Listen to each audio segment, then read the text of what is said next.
प्यारे बच्चों, यदि आप भी सेंटअप एग्जाम केमिस्ट्री का आज जो है सेकेंड सेटिंग में देने वाले हैं तो आज के क्लास को लास्ट तक देखिएगा और एक एक क्वेश्चन मेरे साथ साथ याद कर लीजिएगा, ठीक है। क्योंकि आज के क्लास में मैं आपको केमिस्ट्री का जो है 110% ओरिजिनल क्वेश्चन पेपर बताने वाला हूं, जो आपके एग्जाम में सेम टू सेम देखने को मिलेगा, ठीक है। तो ध्यान से देखिएगा और एक एक क्वेश्चन याद कर लीजिएगा, ठीक है। मैं आपको अभी ऑब्जेक्टिव क्वेश्चन बताने वाला हूँ और सब्जेक्टिव क्वेश्चन मैं आपको जो है ना टेलीग्राम पर दे चुका हूँ, ठीक है। अगर नहीं लिए हैं तो आप सभी क्या कीजिए, टेलीग्राम चैनल ज्वाइन कर लीजिए। टेलीग्राम चैनल का लिंक डिस्क्रिप्शन बॉक्स में दिया हुआ है, ठीक है। वहाँ से ज्वाइन करके सीधे आप सभी जो है ना यानी सब्जेक्टिव क्वेश्चन को डाउनलोड करके देख लीजिए। आपको पूरा यानी इंग्लिश मीडियम हिंदी मीडियम दोनों में आंसर की दे दिया गया है और रियल आंसर की दिया गया है, ठीक है। तो आप सभी याद कर लीजिएगा प्यारे स्टूडेंट, ठीक है। अब फटाफट आप सभी ऑब्जेक्टिव को भी याद कर लेंगे, ठीक है। तो चलिए क्लास को हम लोग शुरू करते हैं। उससे पहले अगर आप सभी वीडियो को लाइक नहीं किए तो लाइक कर दीजिएगा और चैनल से नए जुड़ रहे हैं तो चैनल को सब्सक्राइब करके बेल आइकन प्रेस कर लीजिएगा, ठीक है ना। तो चलिए देखते हैं फ्रेंड्स, अब पहला नंबर क्या पूछा गया देखिए आपके स्क्रीन में है,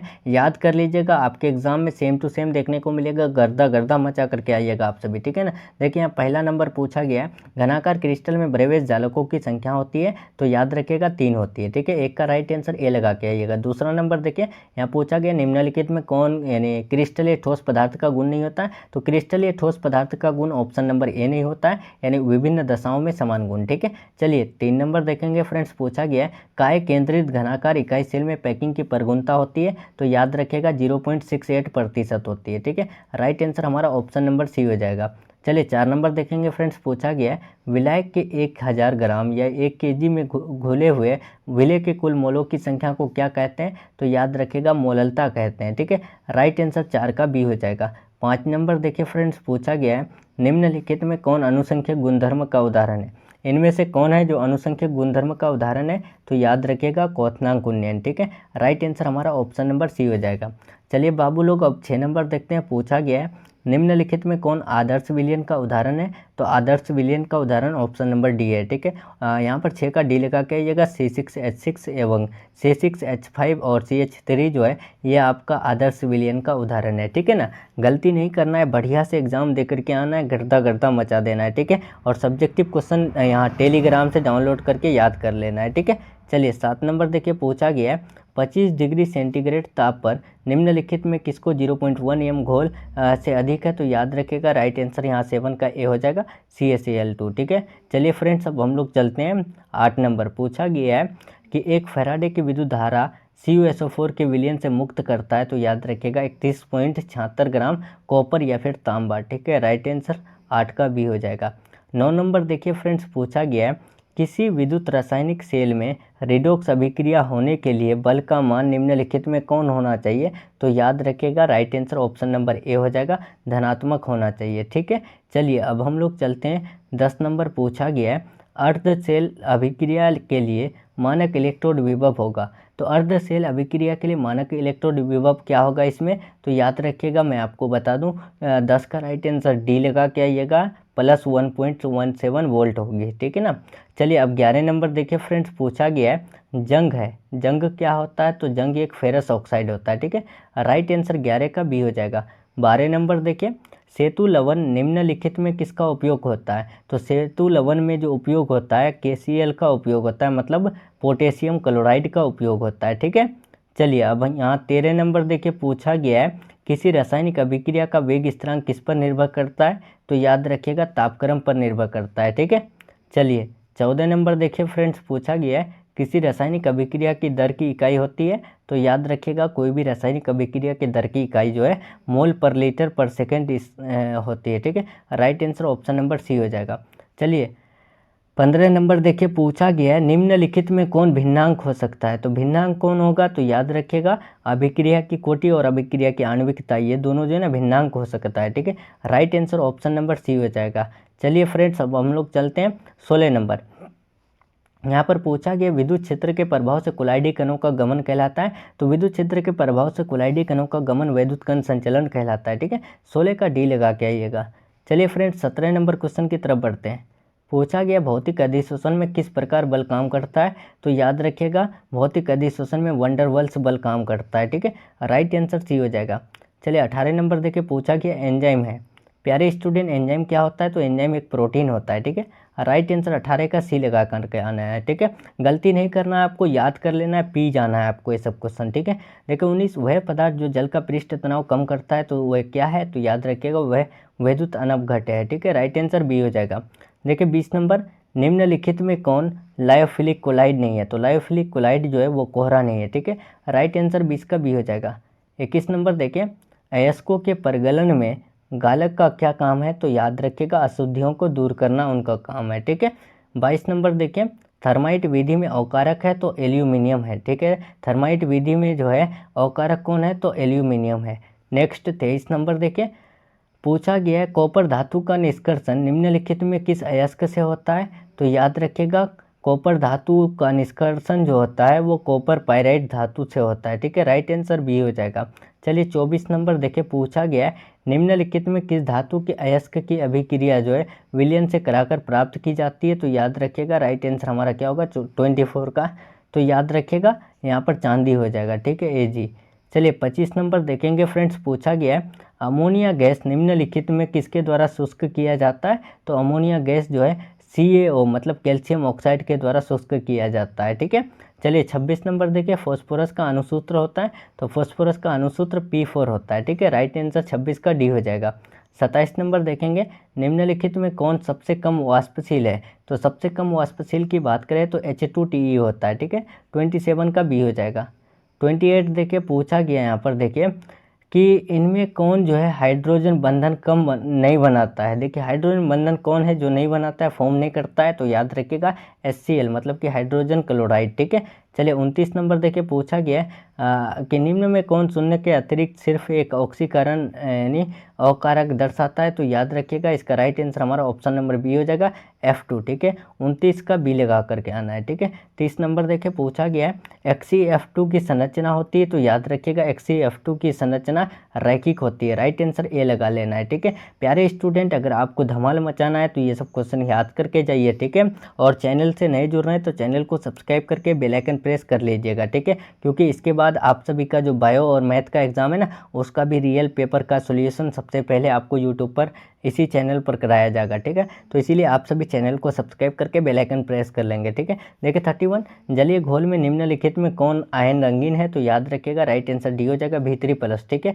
चलिए अब हम लोग चलते हैं 32 नंबर, प्रथम संक्रमण तत्व है, तो प्रथम संक्रमण तत्व कौन होते हैं, तो याद रखिएगा राइट आंसर हमारा ऑप्शन नंबर ए हो जाएगा, स्कैंडियम होते हैं, ठीक है ना। चलिए अब हम लोग चलते हैं 33 नंबर, पूछा गया है निम्नलिखित में कौन विद्युत का सबसे अच्छा सुचालक होता है, तो विद्युत का सबसे अच्छा सुचालक पूछा है, तो याद रखिएगा राइट आंसर हमारा ऑप्शन नंबर ए हो जाएगा, AG मतलब जिसको हम लोग चांदी बोलते हैं। चांदी जो है विद्युत का सबसे अच्छा सुचालक होता है, ठीक है। राइट आंसर 33 का ए हो जाएगा। 34 नंबर देखिए फ्रेंड्स, पूछा गया आपके स्क्रीन में कि पीतल निम्नलिखित में किसका मिश्र धातु होता है, तो पीतल जो है ये कॉपर और जिंक का सबसे अच्छा मिश्र धातु होता है, ठीक है। राइट आंसर ए हो जाएगा। चलिए 35 देखेंगे, सभी लिगेंड होते हैं, देखिए जितने भी लिगेंड होते हैं ये हमेशा लेविस भास में होते हैं, ठीक है। राइट आंसर 35 का बी हो जाएगा। 36 देखिए, क्लोरोफिल में उपस्थित रहता है, तो क्लोरोफिल में जो है ना मैग्नीशियम उपस्थित रहता है, ठीक है। राइट आंसर 36 का ए हो जाएगा, ठीक है। चलिए 37 नंबर देखेंगे, यहाँ पूछा गया है CuH2O4 2+ आयन की आकृति होती है, तो इसकी आकृति क्या होती है, तो याद रखिएगा 37 का राइट आंसर बी हो जाएगा, चतुष्फलकीय होती है, ठीक है। चलिए 38 नंबर देखेंगे फ्रेंड्स, पूछा गया है जटिल यौगिक CONH3 ClCl2 के जलीय विलयन में आयन की जो यानी संख्या होगी तो वो क्या होगी, तो याद रखिएगा इसका राइट आंसर हमारा ऑप्शन नंबर 38 का क्या हो जाएगा, बी हो जाएगा ना। 38 का ए होगा, 3 होगी, ठीक है। चलिए 38 का ए लगा करके आना है, ठीक है ना। 39 देखिए 39 यहाँ पर आपके स्क्रीन में है, निम्नलिखित में कौन अध्रुवीय है, यहाँ पर अध्रुवीय बताना है, इनमें से कौन अध्रुवीय है, तो याद रखिएगा CCl4 जो है आपका ये अध्रुवीय है, ठीक है। राइट आंसर डी हो जाएगा। 40 देखिए फ्रेंड्स आपके स्क्रीन में है, क्लोरोफॉर्म नाइट्रिक अम्ल से अभिक्रिया करके बनाता है, तो याद रखिएगा क्लोरोफॉर्म नाइट्रिक अम्ल से अभिक्रिया करके क्या बनाता है, तो याद रखिएगा राइट आंसर 40 का ऑप्शन नंबर जो है ना बी हो जाएगा, नाइट्रोक्लोरोफॉर्म बनाता है, ठीक है। राइट आंसर बी लगा के आना है। नेक्स्ट चलते हैं 41 नंबर, पूछा गया CH3C CH3 CH3Br इसका जो है आयुर्वेदिक नाम क्या है, तो याद रखिएगा 2 ब्रोमो 2 मेथिल प्रोपेन है, ठीक है। राइट आंसर सी हो जाएगा। 42 देखेंगे, अभिक्रिया C2H5Cl प्लस एक्वा KOH मतलब कि पोटेशियम हाइड्रोक्साइड, ये जो अभिक्रिया करेगा C2H5OH प्लस KCl प्रदान करता है। तो ये कौन सा जो है संकलन है, तो याद रखिएगा नाभिक स्नेही संकलन है। ठीक है, आप 43 देखें 43, निम्नलिखित में किसका उपयोग निश्चेतक के रूप में करते हैं, तो निश्चेतक एनास्थेटिक के रूप में किसका उपयोग करते हैं, तो क्लोरोफॉर्म का करते हैं। ठीक है, राइट आंसर ए हो जाएगा। चलिए 44 देखेंगे, प्राइमरी एल्कोहल में कौन मूलक उपस्थित रहता है, तो याद रखिएगा ऑप्शन नंबर बी उपस्थित रहता है। ठीक है, 45 देखेंगे, C2H5OH ठीक है एवं CH3OCH3 है, तो ये एक क्रियाशील समावयवी है। ठीक है, यानी फंक्शनल आइसोमर्स है। ठीक है, right answer option number B हो जाएगा।